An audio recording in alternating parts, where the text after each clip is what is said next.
Olá galera, nessa videoaula então vamos iniciar o nosso segundo assunto da terceira unidade, que é a Reforma Protestante. Mas antes, uma história. Bom, o homem se chamava Rodrigo Borgia, nobre espanhol, fazia parte da igreja. Família influente, em pouco tempo chegou a bispo. Um dia, o Papa morreu. Quem seria o sucessor? Rodrigo Borgia era o candidato, mas tinha dois rivais. Como se livrar deles? Contratou um assassino profissional que fez o serviço direitinho. Faltava o outro concorrente. Rodrigo se uniu então aos banqueiros e subornou os homens da igreja. Assim, conseguiu ser eleito Papa com o nome de Alexandre VI e reinou de 1490 a 1503. O mais terrível dos papas. Envolvia-se em corrupção e assassinatos, suas festas eram banquetes repletos de vinho e orgias sexuais. Todo mundo na Itália conhecia suas amantes e seus filhos. Quando ele morreu, provavelmente assassinado, Maquiavel, pensador político, disse que a sua alma iria ao tribunal de Deus escoltada pela crueldade, pela corrupção e pela luxúria. Bom, durante a Idade Média, a Igreja Católica recebeu muitas doações de nobres e comerciantes. Terras, ouro, castelos e rebanhos eram deixados em testamento. A abundância de riqueza e poder acabaram por corromper parte do clero. Padres e bispos desonestos pouco se importavam com os assuntos religiosos e viviam como príncipes, cercados de luxo e pecados. Enquanto isso, pobres e doentes precisavam de caridade e atenção. Certos padres vendiam objetos anunciados como milagrosos. Por exemplo, o pedaço da cruz onde Cristo teria sido crucificado. O pensador humanista católico Erasmo de Roterdã ironizou, dizendo que, se juntassem todos esses pedacinhos da cruz que a igreja vendia, daria para construir um navio. As pessoas pagavam para chegar perto da tíbia, osso de prata, do jumento que carregou Cristo. Havia 5 tíbias em exposição espalhadas pela Europa. Será que o tal jumento tinha 5 patas? Bom, o mais chocante era a venda das indulgências. Literalmente, indulgência quer dizer perdão. Era isso mesmo. O sujeito pagava uma quantia para a igreja e recebia um atestado de que estava absolvido dos pecados. Mais ou menos como comprar um terreno no céu. Os católicos sinceros estavam indignados com a situação em que se encontrava a igreja. Queriam a igreja mais simples, como nos primeiros tempos, honesta e dedicada. Pensadores humanistas como Erasmo de Roterdã, que é o autor de O Elogio da Loucura, criticavam acidamente o que acontecia. Alguma coisa precisava ser feita. Ou a igreja se reformava internamente, ou se criava uma nova igreja. E as duas coisas iriam acontecer. Na Idade Média, os cristãos da Europa Ocidental eram seguidores da Igreja Católica Apostólica Romana. No século XVI, apareceram igrejas cristãs que não obedeciam ao Papa, que não eram católicas.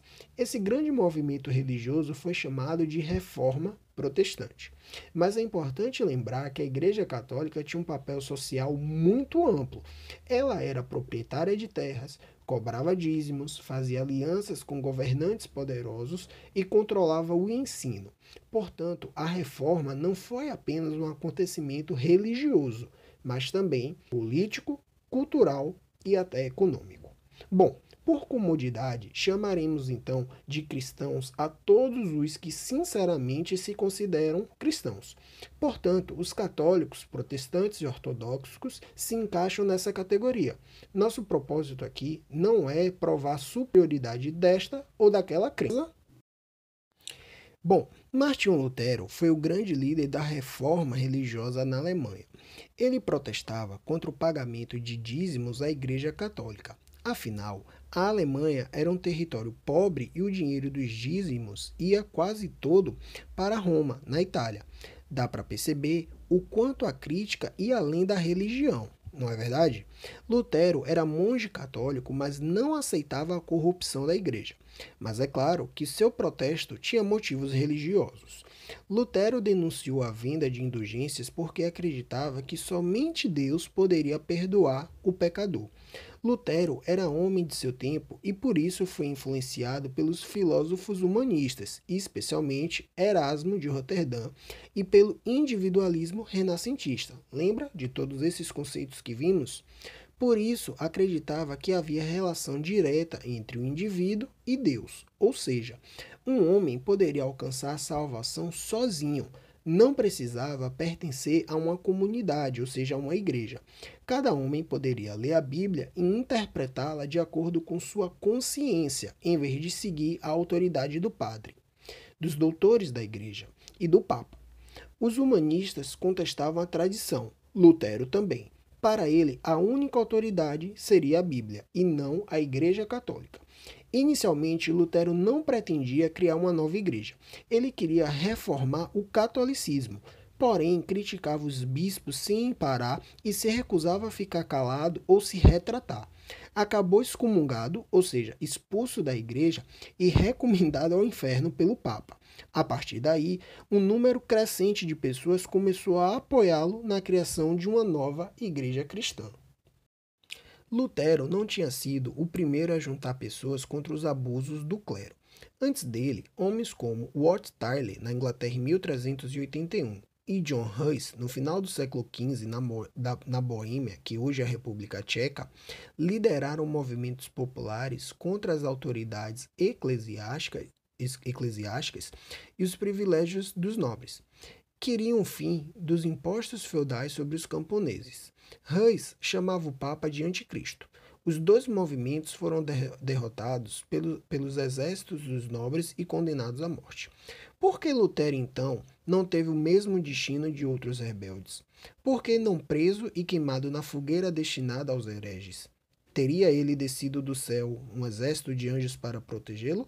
Do céu, talvez não, mas da terra, com certeza. Poderosos príncipes feudais da Alemanha abraçaram a causa luterana.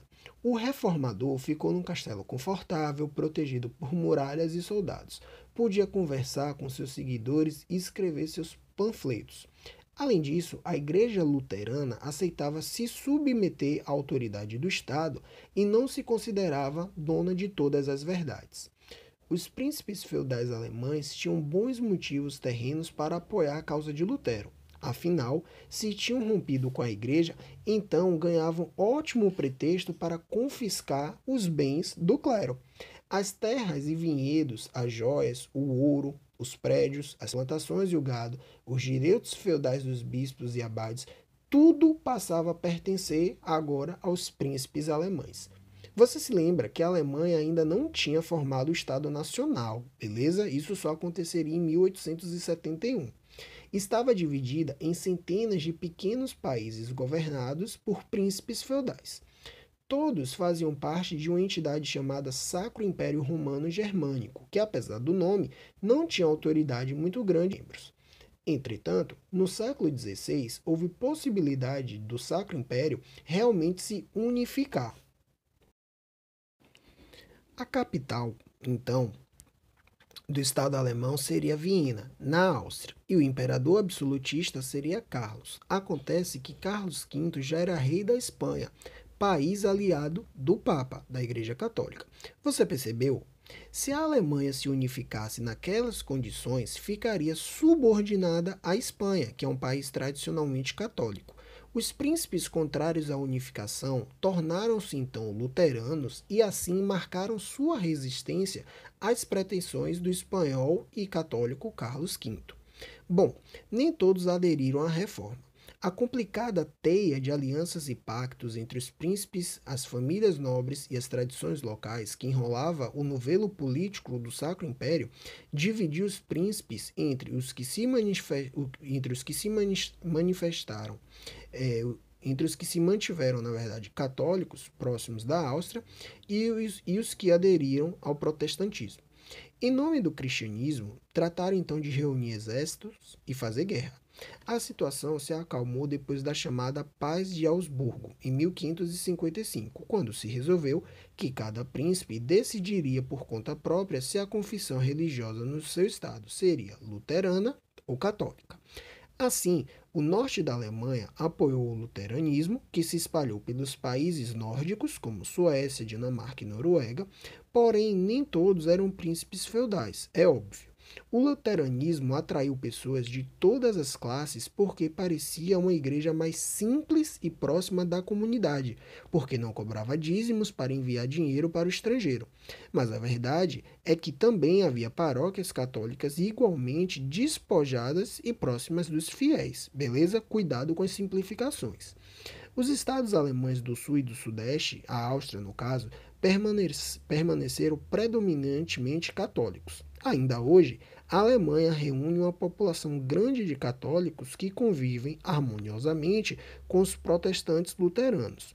Por exemplo, a eleição do cardeal alemão Ratzenberg para o Papa, ou seja, quando se tornou Bento XVI em 2005, ajuda a lembrar muito bem essas características. Bom, a primeira contestação oficial de Lutero aconteceu quando ele apresentou em 1517 as 95 teses, onde atacava a venda de indulgências, mas ainda não rompia com Roma, beleza? Todavia, ele foi excomungado 3 anos depois. Em 1530, Melanchthon, humanista e ex-monge, publicou a Confissão de Fé de Augsburgo, que expunha as ideias de Lutero. Para se defender dos ataques dos católicos ligados a Carlos V, os protestantes luteranos criaram, no ano seguinte, a Liga de Smalcaldem. Em 1555, veio então a Paz de Augsburgo. Bom, o luteranismo não foi o único movimento protestante que ocorreu durante esse período na Europa. Na próxima aula, vamos ver então o movimento dos anabatistas e a reforma calvinista, além da reforma anglicana.